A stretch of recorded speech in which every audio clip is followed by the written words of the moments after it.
April మొదటి వారంతో ప్రస్తుతమున్న పంచాయతీ పాలక వర్గాల పదవీకాలం ముగుస్తున్నందున ఆంధ్రప్రదేశ్ స్థానిక సంస్థల ఎన్నికలను పదవీకాలం పూర్తి అయిన 2 నెలల్లోనే పంచాయతీ ఎన్నికలు పూర్తి చేయాలని అనంతపురం ప్రజాప్రతినిధుల భేటీలో ముఖ్యమంత్రి చంద్రబాబు నాయుడు పార్టీ కేడర్ను కోరారు.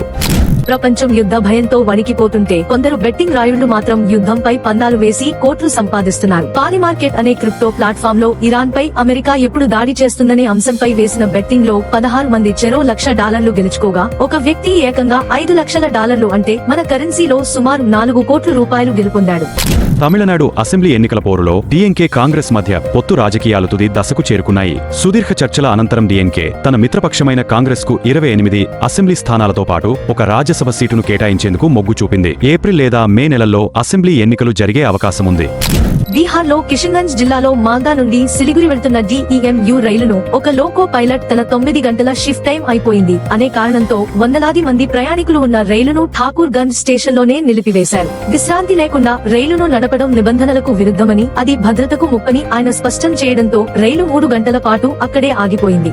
విజయ్ రష్మిక మందన్నల వివాహ రిసెప్షన్ వేడుక కన్నుల పండువగా జరిగింది. ఈ వేడుకకు చిరంజీవి, వెంకటేష్, నాగార్జున, నాగచైతన్య, అల్లు అర్జున్, నవీన్ పోలిశెట్టి, సత్యదేవ్, రవితేజ, సుకుమార్, రాణా వంటి సినీ ప్రముఖులు హాజరై నూతన వధూవరులను ఆశీర్వదించారు. సినీ తారలతో పాటు రాజకీయ ప్రముఖులు కేటీఆర్, రేవంత్ సతీమణి గీత, కర్ణాటక డిప్యూటీ సీఎం డీకే శివకుమార్ కూడా విచ్చేశారు.